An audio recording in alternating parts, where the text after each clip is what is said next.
আসসালামু আলাইকুম এভরিওয়ান, কেমন আছেন সবাই? আশা করি ভালো আছেন ইনশাল্লাহ। আজকে আমরা একটা ছোট্ট ভিডিও বানাবো এক ভাইয়ের কমেন্টসের অনুরোধে। ভাই, অপটিক্স সফটওয়্যারে গেটিং প্যাটার্ন কিভাবে প্রত্যেকটা সাইজ আলাদা করব, আবার পুনরায় কিভাবে জয়েন করব, এই বিষয়ে যদি একটা টিউটোরিয়াল করেন তাহলে খুব উপকৃত হতাম। ধন্যবাদ ভাইয়ের এই কমেন্টসটার জন্য, কারণ আপনারা সবসময় আপনাদের কমেন্টসকে অনেক গুরুত্ব দিয়ে থাকি। কারণ আপনার যখন যেটা প্রয়োজন বা আপনি যেটা মনে করেন যে আপনি এটা জানেন না, আমাদের এটা কমেন্টস করে জানাতে পারেন, তাহলে আমরা সে বিষয়ে সুন্দর করে টিউটোরিয়াল করব ইনশাল্লাহ। তাহলে আজকে আমরা করব হলো কিভাবে হলো আপনার গেটিং প্যাটার্ন থেকে প্রত্যেকটা সাইজ আলাদা করা যায় আবার জয়েন করা যায়। ধন্যবাদ ভাই আপনার কমেন্টসের জন্য, কারণ আপনারা কমেন্টস করলে আমরা কিন্তু কাজগুলো করতে পারি এবং ছোট ছোট ভিডিওগুলো দিতে পারি, যাতে আপনার প্রবলেমগুলো অন্যজন দেখে শিখতে পারে, তার কখনো যেন কনফিউজ বা সমস্যা না থাকে। ধন্যবাদ। তাহলে আমরা প্রথমে প্যাটার্ন সফটওয়্যারটা ওপেন করব।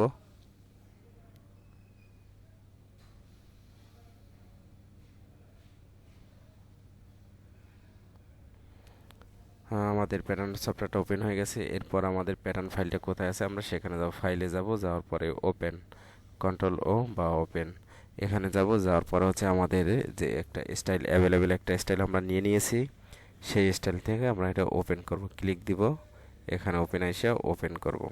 তাহলে কিন্তু আমাদের গেটিংটা সহ ওপেন হয়ে যাবে। কিবোর্ডে থেকে F4 এটা দিয়ে আমরা হলো গেটিংটা অফ করে দিতে পারবো, আবার এখান থেকেই অন করতে পারবো। তাহলে আমরা এখান থেকে গেটিংটা অফ করে নিই। আর আমাদের এখানে পার্ট আছে তিনটা, আমরা জাস্ট একটা স্লিপ প্যাটার্ন দিয়ে দেখাই, যাতে আপনি এটা দিয়ে শিখতে পারেন বা বুঝতে পারেন। তাহলে আমরা স্লিপটা আগেটা কপি করার দরকার নেই ইনশাল্লাহ, অথবা কপি করে রাখলেও আপনার যদি প্রয়োজন হবে তখন দরকার লাগতে পারবেন। যেমন এক্সাম্পল হিসেবে আমি বলি যে গেটিং করা প্যাটার্ন আমরা হলো কি করব, গেটিং আলাদা করব বা সাইজ ব্রেক করব, করার পরে আবার পুনরায় সেইগুলো জয়েন করব। কিন্তু আমাদের যদি গেটিং করা থাকে তাহলে আমাদের জয়েন করার কোনো প্রশ্নই আসে না। তাহলে আমরা এই গেটিংটা আমরা রেখে দিলাম, জাস্ট এটা আমরা খালি আলাদা করব। তাহলে কিন্তু আলাদা বা সেপারেট কিভাবে করতে হয় সেই বিষয়ে আমরা করতে পারবো। তাহলে আমরা এই বিষয়টা গেটিংটা আমরা পুনরায় আলাদা করে ফেলবো। আর আমরা যে পয়েন্টটা রাইট মাউস ক্লিক করব, দেখেন এখানে গেটিং নামে রাইট মাউস ক্লিক করলে আমাদের পপ আপ বক্স আসবে, এখানে গেটিং এর একটা অপশন আছে। এরপরে দেখেন এখানে গেটিং এর অনেকগুলো অপশন আছে, রুল আছে, সহ এ টু জেড সব কিছু আছে, আর সবগুলো কিন্তু এখানেই ম্যাক্সিমামগুলো আছে। এখান থেকে আমরা নিতে পারি আর এখান থেকে আমরা কাজগুলো করতে পারি। তাহলে আমরা এখন সাইজটা ব্রেকিং করব। সাইজটা আলাদা করার জন্য, সেপারেট করার জন্য আমরা রাইট মাউস ক্লিক করব, করার পরে এরপরে আমরা হচ্ছে গেটিং অপশনে যাব। গেটিং অপশনে যাওয়ার পরে এখানে যে একটা অপশন দেখতেছেন সাইজেস টু পিস, এই সাইজেস টু পিস এটা মানে প্রত্যেকটা আলাদা সাইজেস আলাদা আলাদা পিস হবে, সেই জন্য এখানে আরেকটা জিনিস দেখাই, সেটা হলো আমার এখানে সিলেবাসে কার্ড দুইটা। যখন আমি ব্রেকিং করব তখন আপনি বুঝবেন না যে আমার এখানে সাইজগুলো ভাঙা হয়েছে, বাট উপরে আপনি এই পিস উইন্ডোতে আপনি দেখলেই বুঝতে পারবেন যে সাইজগুলো আলাদা হয়েছে। তাহলে আমরা এখন আলাদা করে ফেলাই, রাইট মাউস ক্লিক করব, করার পরে আমরা গেটিংয়ে যাব। এরপরে হচ্ছে আমরা হয়তো সাইজেস টু পিসে যাব, এখানে এটা ক্লিক করব, করার পর আমাদের সামনে একটা পপ আপ বক্স আসবে। এই বক্সটা আসার কারণ হচ্ছে যে আপনি কোন সাইজটা ব্রেকিং করতে চান বা সেপারেট করতে চান।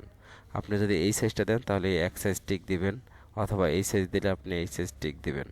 আর যদি মনে করেন যে না আমার সবগুলোই দরকার, তাহলে এই যে অপশনটা ঘরটা আছে এখানে একটা টিক দিয়ে দিবেন, ক্লিক, তাহলে সবগুলো সাইজে অটোমেটেডভাবে কী হবে, ব্রেক হয়ে যাবে। দেওয়ার পরে এখানে একটা ওকে ক্লিক করবেন।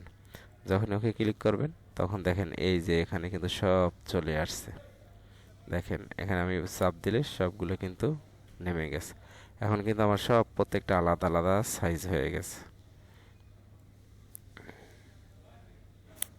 এই যে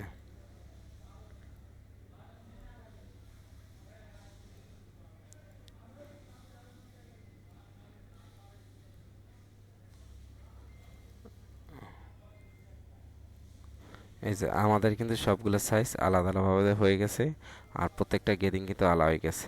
এখন এই জিনিসটা যদি আপনি গেটিং আবার মিলাইতে যান, স্পেস বার ধরে ধরে আপনার সব একটার গার উপরে একটা ফালাইতে হবে, আবার এখান থেকে মিলাইতে হবে, আবার এবার একটা একটা করে সব মিলাইতে হবে। আর আপনি যদি কপি করে নেন তাহলে তো আর আপনার এই জিনিসটা কোনো প্রবলেম হয় না, আপনার এই যে গেটিং পেজটাও রয়ে গেল আর এইটাও আমার কাছে কি রয়ে গেল। তাহলে তো আমি এইভাবেই করতে পারি। অযথা আমি কেন কাজ বাড়াবো বা সময় নষ্ট করব? এজন্য আমরা কি করব, গেটিং প্যাডটা আগে কপি করা থাকবে, ওইটা দিয়ে আমি আলাদা করব।